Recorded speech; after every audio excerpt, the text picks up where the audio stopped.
Hey guys, in this tutorial I'll show you how you can add a custom token on the Trust wallet or any other wallet using the contract address of the token.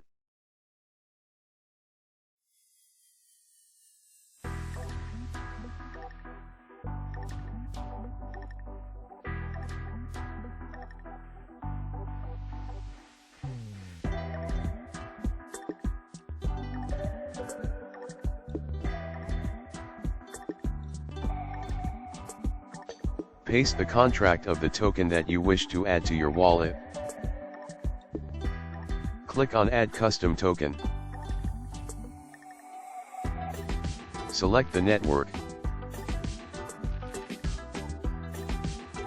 Paste the network again and click Done.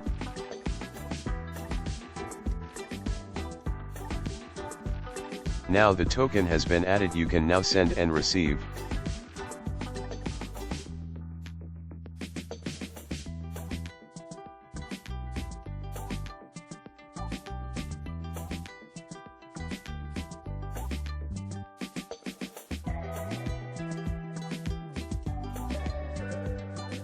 Thanks for watching.